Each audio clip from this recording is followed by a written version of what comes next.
SIR ঘোষণা হতেই কলকাতা ও শহরতলির একাধিক আবাসনে শুরু হয়েছে চরম অস্বস্তি। হঠাৎই উধাও হয়ে যাচ্ছেন পরিচারিকারা, ফলে সমস্যায় অনেক বাড়ি। বারাসাত থেকে বনগাঁ পর্যন্ত বিভিন্ন বাড়িতে হাসনাবাদ ও শিয়ালদা শাখার অসংখ্য মহিলারা কাজ করতে আসেন। সকালে তারা কাজ করেন এবং বিকেলে তারা ফিরে যান, কিন্তু এসআইআর ঘোষণা হওয়ার পর থেকেই কিন্তু তাদের আর সেভাবেই দেখা মিলছে না। এই অঞ্চলের বেশিরভাগ পরিচালিকারাই মূলত বাংলাদেশ থেকে আসা এবং এসআইআর ঘোষণা হওয়ার পর থেকেই তাদের যেমন দেখা মিলছে না, ঠিক তেমনই কিন্তু স্থানীয়দের মত। মূলত 2002 সালের যে বৈধ কাগজপত্র, সেই কাগজপত্র যোগানের তাগিদেই এবং সিএ ক্যাম্পে যেতেই কিন্তু তাদের এই কাজ প্রায় বন্ধ হতে বসেছে। সমস্যা যে হচ্ছে তা বলছেন স্থানীয়রাও, তবে অনেকেই বলছেন পালিয়ে যাবে কোথায়? রুটি রুজি বন্ধে সমস্যা তো তাদেরও হবে। আসবে না কেন? আর এসআই হলো আসবে না কেন? কারণ এ তো যা আমাদের ফর্ম দিয়েছে তাতে তো কোনো ব্যাপার না এটা আসা। এখানে তো বলেনি যে আমি কাউকে কোথাও পাঠিয়ে দেবো, এই দেশ থেকে এখান থেকে ওখান থেকে ওখানে, সেগুলো তো না। মানে কিছু মানুষের কি কোনো কাগজ, এটা আতঙ্ক বোধ করছে বোধ হয়। এটা তো এটা যারা পালিয়ে যাচ্ছে তারা ভুল করছে। কেন পালিয়ে যাবে? গভর্নমেন্ট তো বলেনি তোমরা এখানে চলে যাও, এরকম তো ডিক্লেয়ার দেয়নি। তবে আগে মেয়েরা কাজে আসতো, এখন কাজে আসছে না। কারণ হলো ওদের ভোটার লিস্টের নামের ভয়ে চলে যাচ্ছে, এসআইয়ের ভয়ে। এসআইয়ের কি? এসআইয়ের ভয়ে যদি পালিয়ে যায়, যাবে কোথায়? পালিয়ে বর্ডার ক্রস করতে পারবে না।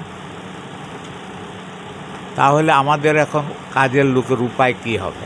কে করবে কাজগুলো? আবার কোনো কোনো বাড়িতে পরিচারিকারা একটু ভীত সন্ত্রস্ত হয়ে উঠছে। তারা মনে করছে যে 2002 সালে খুঁজে যদি ভোটার তালিকায় নাম না পাওয়া যায়, অথচ সে 2004 সাল থেকে ভোট দিচ্ছে। এটা আতঙ্ক তৈরি করা হচ্ছে এবং সেই আতঙ্কের ফল ভোগ করছেন একেবারে নিম্নবিত্ত মানুষেরা। কম দেখা যাচ্ছে না কেন? এইটা এসআইআরের কারণেই হয়তো হচ্ছে। হ্যাঁ, হয়তো ওদের কাগজপত্র জোগাড় করতে পারছে না বলে আসছে না, বাড়িতে আছে ভয়ে, তাও হতে পারে। পরিচারিকারা যে অনেকেই ভয় পাচ্ছেন মেনে নিলেন সোমা বসাক। হ্যাঁ, অনেক আছে, হ্যাঁ, তারা অনেকে ভয় পাচ্ছে, তারা আসছে না। আমার মতো যারা আছে তাদের সব ঠিকঠাক আছে, তারা আসছে কাজে, তাদের কোনো সমস্যা নেই, তাদের কোনো ভয়ও পাচ্ছে না যে আমাদের সবই যখন রেডি আছে আমাদের তো ভয় নেই। আর যাদের কিছু নেই তারা ভয় পাচ্ছে, তারা আতঙ্কে পালিয়ে যাচ্ছে। এসআইআর নিয়ে তৃণমূলের অবস্থান কড়া। মুখ্যমন্ত্রী সাধারণ মানুষের পাশে আছেন বললেন তৃণমূল মুখপাত্র সুনীল মুখোপাধ্যায়। তাই কী করে বাঙালিদের জব্দ করা যায় সেই চেষ্টা করছে আমাদের যিনি নেত্রী মুখ্যমন্ত্রী মমতা বন্দ্যোপাধ্যায় এবং আমাদের যিনি সেনাপতি অভিষেক বন্দ্যোপাধ্যায়। তারা যা স্ট্যান্ড নিয়েছেন সেই স্ট্যান্ডে অসাধারণ স্ট্যান্ড। আমরা সবাই তার সেই আমাদের সঙ্গে যে ভিসি হয়েছে, ভিসিতে আমরা প্রত্যেকে খুব উদ্বুদ্ধ এবং আমরা এমনভাবে এটাকে স্ক্রিনিং করছি যাতে একটা ছেলে বা একটা পরিবারের যে কোনো একজন যাতে বাদ না যায়। আমাদের ক্যাম্প হয়েছে, আমাদের ওয়্যার হাউস হয়েছে, মানুষকে বিভ্রান্ত করার সৃষ্টি করছে। এর বিরুদ্ধে আমাদের সবাইকে এক হতে হবে। ইতিমধ্যে মুখ্যমন্ত্রী সামাজিক মাধ্যমে পোস্ট করে তাঁর অবস্থান জানিয়েছেন। তিনি লিখেছেন, যতক্ষণ না বাংলার প্রতিটি মানুষ ফর্ম পূরণ করছেন, নিজে কখনো ফর্ম পূরণ করব না।